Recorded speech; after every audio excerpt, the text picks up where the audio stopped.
There's only one thing wrong with the Davis baby. It's alive. It's Alive, escrita y dirigida por uno de los artistas clásicos de cine de terror Larry Cohen, nos narra la historia de una criatura mutante concebida por la familia Davis. Una criatura horripilante que representa los miedos de los padres, cuya apariencia asemeja a un recién nacido, con garras y colmillos, capaz de cazar a la perfección.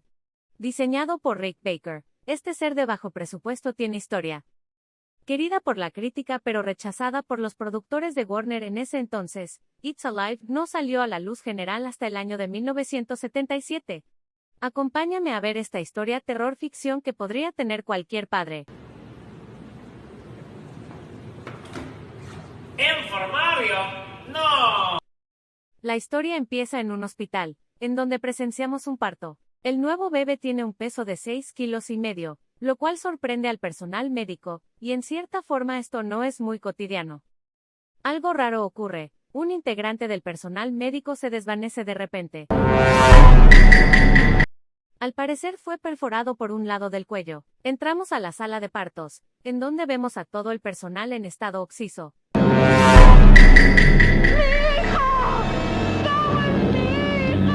Además de enterarnos que el recién no está, el doctor general menciona que el cordón umbilical fue arrancado pero no por herramientas sino que al parecer fue mordido. Incriminan a los padres. Dentro de lo obvio el doc menciona cómo va a ser posible que un nato pueda sobrevivir sin comida, ni ropa y cuidados especiales, lo cual no creo que ayude mucho con el ánimo del padre. Wow. Rápidamente llegan a la conclusión de que el responsable del desastre es el hijo de la pareja. Pregunta, ¿en un caso serio aventarían esos hechos? Digo, ¿cómo llegas a la conclusión de que su hijo es un supermutante si solo preguntaste que pensaban en abortar a la criatura o si ha sido expuesto a radiación? Por alguna razón los medios de comunicación esparcen la noticia de que la masacre ocurrido fue cometido por un niño que ni llevaba 5 minutos de existir fuera del vientre. ¿Tiene sentido? Claro que no. Pasa el día y mira un chaneque. El padre de familia se enfrenta a la realidad, al ponerse la camiseta de la empresa, años de servicio en el despacho pero un incidente con un bebé del espacio exterior y se cae tu carrera. Para entender mejor, la compañía en la que trabajas se enteran de lo sucedido en el hospital y cómo eso afecta a las ventas. No hay de otra más que ascender a cliente. Como verán, este escándalo afecta a todos. Marginan al padre, marginan a la madre y al pobre Chris que él solo quería ver televisión y convivir con sus amigos. Otra víctima más de la administración anterior. Como cualquier persona con empatía, la enfermera empieza a culpar a la madre por haber dado nacimiento a esa criatura. El plan parece funcionar, pero sorpresa. ¡Un magnetofón! ¡Un magnetofón! Estaban grabando la conversación. Así que entra en escena la figura paterna y aplica la ley. Volvemos a la vista de bebé.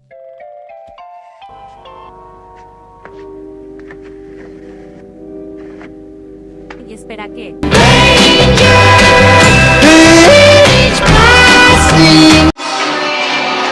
Logramos observar que el futuro ingeniero se coló en la repartidora de clavel Nestlé.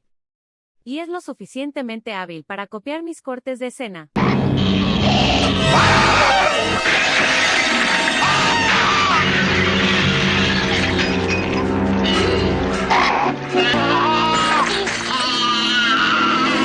Las fuerzas oficiales son tan competentes para inhibir a uno de los mayores peligros de la sociedad.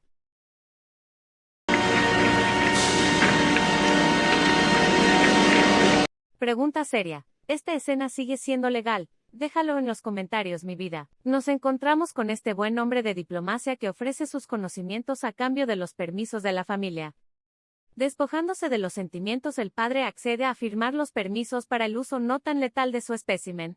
De hecho, mi departamento ya ha avisado a la policía de que no haga uso de excesiva violencia. Si se pudiera arreglar con una bala o con algún tipo de gas. La madre se entera de esto y no sé si es una crítica social o parte de la trama, pero como es la que concibió el monstruo la tachan de loca y pasan de ella. Este buen Georgiopolis procedente de la costa este y encargado de la investigación, ofrece unas de las mejores ideas que te gustaría oír en tu desarrollo de proyectos dentro de tu facultad. Esto debido a que ha sido comprobado que las pastillas para prevención son las causantes de este engendro. Y es más fácil si nadie investiga. Después de interrogar a varios bebés en fraganti, al fin el departamento de policía da con el espécimen. arrinconando en uno de los bloques de la zona residencial, una zona cerca de donde residen los padres. Coches 39 y 92. Diríjanse a la avenida Kennedy. 39 y 92. Después de escuchar unos comentarios y miradas muy necesarias, vemos como objetos se empiezan a mover de manera sospechosa. No olvídenlo. Bueno, nos enteramos que el lugar en donde se encuentran es la escuela del hijo mayor de Frank, pero como Frank no quiere que su esposa se entere, le pide a los oficiales que los dejen fuera del edificio, claro, como si no sospechara. Cosas extrañas suceden en el salón de clases. Bidú, bidú, bidú, bidú, Scooby-Doo, bidú, bidú, bidú, bidú. Yo soy el vampiro negro que nunca tuvo padre. Continuemos. Mientras tanto, al padre se le sube el muerto.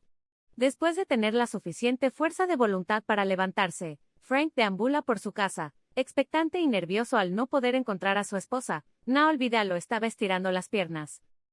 Al buen Frank le da algo de sed, pero ve las botellas vacías. Muy misterioso. El buen Frank desconfía de su esposa y va a la búsqueda de su hijo Chris. Señora, ¿está bien? El padre se entera que el hijo sigue con su cuñado, pero por alguna extraña razón la esposa se encuentra en modo horny.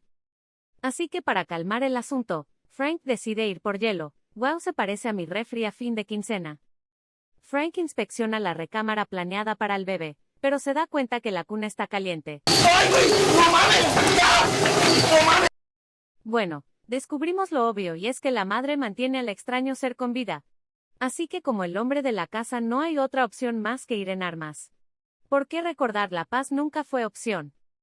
Chris con dotes de atleta pudo recorrer 3 kilómetros y llegar a la casa de sus padres, en donde será testigo de un macabro suceso. Como buen hombre de acción desenfunda. Oye, no le diste a nada. Pero al parecer el cuñado no tuvo suerte. Un poco de violencia intrafamiliar gratuita. ¿Oyes? ¡Anda, cuéntame de los médicos en el hospital! Llévate a Chris a la cama. Y Frank decide llamar a la policía. Por alguna razón el único responsable de acabar con la criatura es el padre. ¿Qué sentido tiene ese? Ninguno, pero ahorra burocracia. De acuerdo a la Orden 66, los polis están en busca del errante. Mucho ojo, que no te engañe. Lo cual los dirige hacia las alcantarillas, ya que por sentido común esa es su gruta de preferencia. Por algún motivo escoltan a la madre, para usarla de cebo tal vez. Pero bueno, el buen Frank ve a su hijo lamentarse por la falta de amor paterno que este no provee. Ya sé que te duele.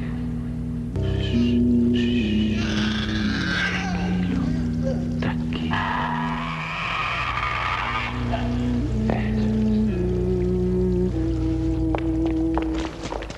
Y como todo buen padre no soporta las lágrimas de su hijo, así que decide mejor llevárselo.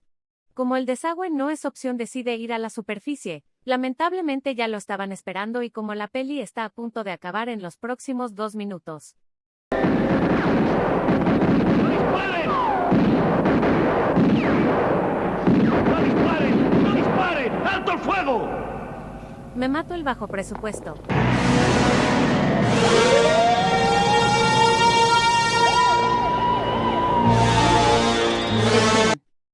Pues la verdad no, porque esta película es parte de una trilogía. En manera de conclusión, podemos ver una ventana de la época de los 70 en Estados Unidos, acertando por lo menos para mí el apartado de la crítica sobre el qué dirán, ya que una vez que se revela al público que ellos engendraron a tal criatura, las críticas y las miradas no cesan, lo cual se puede considerar un acierto. Otro de los temas interesantes es cómo tratan la decisión de concebir a la vida o no. En este punto, tomando todo mal, si estás a favor eres culpable por haber sido progenitor y si has tratado es malo, debido a la moral de la época. Una parte poética es ver cómo el padre hace una alegoría a Frankenstein situándose como el verdadero monstruo, como en la obra original, ya que como sabrás, Frankenstein es el nombre del doctor y el creador del monstruo. A pesar de que la criatura no se ve en su totalidad en la mayor parte de la película, mantiene su encanto, al crear el suspenso de la criatura, pero debido a los recursos falla en las sorpresas o efectos en donde aparece el mutante, mostrando las obviedades utilizadas como recursos. Pese a las problemáticas, más que nada de inversores, la saga pudo extenderse para una trilogía y un remake, aunque de esta última no hay tan buenos comentarios, Supongo que este es el cariño de las viejas obras, ya que a partir de estas ideas, simples pero tienen su aire por así decirlo, aunque recordemos que el arte está para copiarse tanto como en libros o historias del boca a boca. Sin más que decir, esto ha sido todo por el video de hoy. Así que check out.